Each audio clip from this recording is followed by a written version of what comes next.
Mesdames, Messieurs, bonsoir. Donc, comme Laurent vous a dit, laissons désormais la musique et la littérature nous inviter au voyage. Les contes philosophiques, sources inspirantes pour les compositeurs, seront nos guides.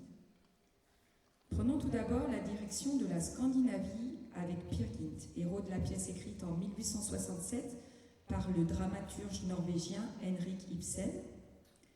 Peer est un jeune homme rêveur, vantard, impulsif, toujours en quête d'aventure et surtout en fuite. En fuite devant les responsabilités, devant la société et souvent même devant lui-même.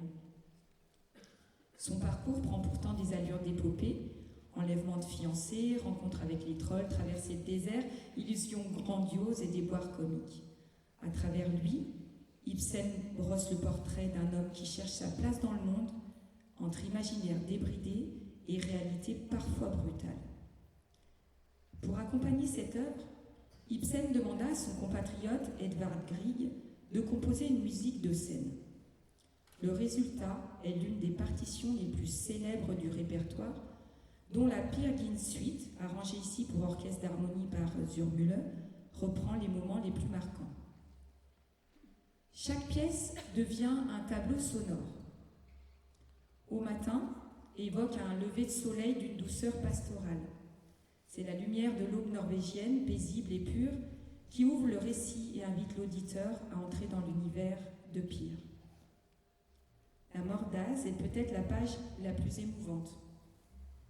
Grieg y met en musique les derniers instants de la mère de Peer, fidèle et aimante malgré les frasques de son fils. Simple et profonde, cette musique parle directement au cœur. La danse d'Anitra nous transporte dans l'Orient rêvé du héros, au cœur d'un épisode où Peer, séduit par l'exotisme, se laisse bercer par un charme léger et sensuel. La musique ondule, élégante, presque espiègle, un reflet de l'imagination débordante du personnage. Et enfin, pour le dernier mouvement, qui s'appelle « Dans l'antre du roi de la montagne », ce mouvement nous plonge au contraire dans la fantaisie la plus débridée. C'est la course folle de Peer parmi les trolls, une montée irrésistible en tension, en vitesse et en chaos, un véritable tourbillon sonore, devenu l'un des passages les plus célèbres de la musique classique.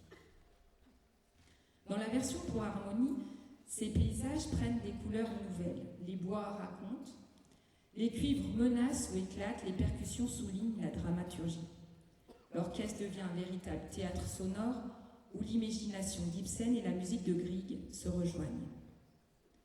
En suivant Peer Gynt à travers rêve, humour, drame et aventure, la musique nous rappelle que l'essentiel n'est pas l'endroit où l'on va, mais ce que l'on comprend de soi-même en chemin.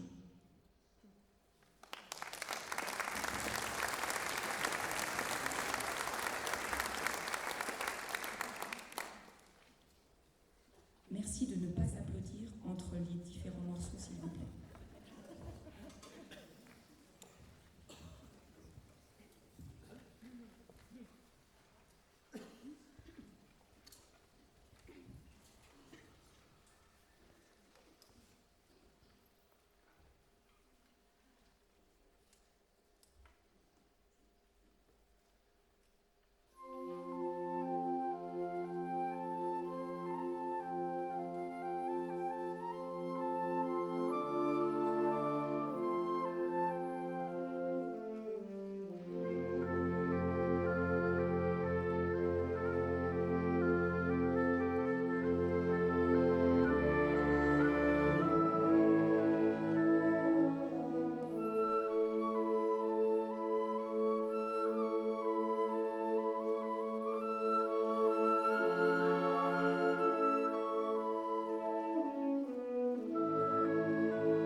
Au